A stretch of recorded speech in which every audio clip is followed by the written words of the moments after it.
Perjalanan saya ke lokasi PKL di sebuah perkampungan yang merupakan salah satu warisan Kesultanan Asahan, Desa Silolama yang berjarak 162,9 km dari kota Medan adalah sebuah perkampungan yang menjadi tempat seorang ulama sufi menyebarkan agama Islam.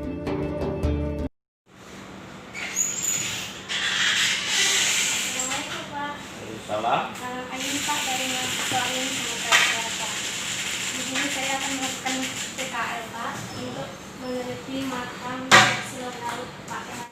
Sejarah berdirinya desa ini pada awalnya adalah sebuah hutan yang telah diwakafkan oleh Tengku Adil selaku Sultan Asahan kepada almarhum Tuan Guru Syekh Haji Abdurrahman Nahkoda Alang Batubara atau yang lebih dikenal dengan Syekh Silolaut untuk membina umat muslim di daerah tersebut. Seiring berjalannya waktu, kampung ini telah berkembang menjadi sebuah desa yang telah banyak menghasilkan ulama-ulama tersohor di negeri ini. Salah satunya ialah Profesor Dr. Haji Abdul Somad LCMA atau yang lebih dikenal dengan Ustadz Abdul Somad yang merupakan cicit kandung dari Tuan Guru Syekh Silolaut. Sampai saat ini sudah ada 2 Syekh Silolaut yang pernah memimpin desa ini.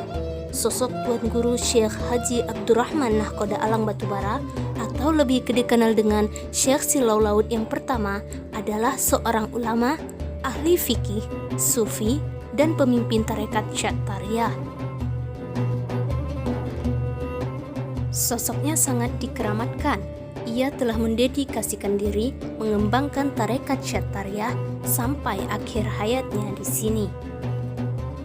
Baiklah, kita sampai di depan para makam dari keluarga Syekh Silolaut, di mana di dalam ini terdapat 4 makam. Yang pertama yaitu makam dari Syekh Silolaut sendiri, dan yang kedua di sebelah sisi kiri dari makam Syekh Silolaut itu terdapat makam istrinya yaitu Hajah Maryam. Sebelah kanan dari makam Syekh Silolaut itu kita dapat melihat makam dari anak yang pertama dari Hajah Maryam dan Syekh Silau yaitu Haji Muhammad Ali. Di sebelahnya itu kita dapat melihat makam dari Haji Abdul Latif, anak yang kedua dari Syekh Silolaut dan Hajah Maryam.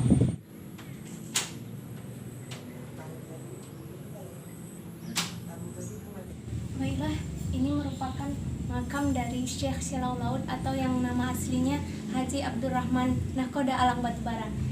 Makam ini memiliki kesamaan dengan makam Tuan Guru Syekh Abdul Wahab Rokan yang ada di Kampung Basilam, Langkat, karena sama-sama memiliki kain-kain yang menutupi makam atau yang kita kenal dengan istilah kelambu. Kelambu tersebut diberikan oleh para peziarah yang datang ke makam beliau. Selanjutnya, di sebelah rumah makam terdapat bangunan masjid yang berdiri megah. Masjid ini memiliki bentuk seperti bangunan kantor pemerintahan, namun tidak menghilangkan ciri khas bangunan masjid pada umumnya. Masjid ini juga memiliki 4 kubah dan 1 menara yang menjulang tinggi.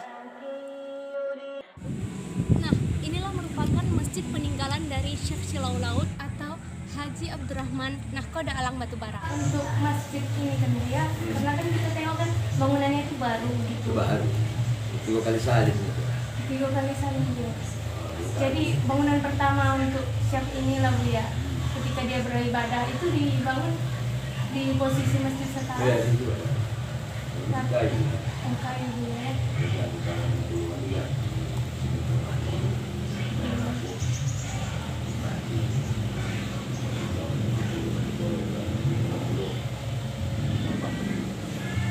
Jadi tahun berapa kira-kira Bu ya dibangun masjid ini? Tahun 1901.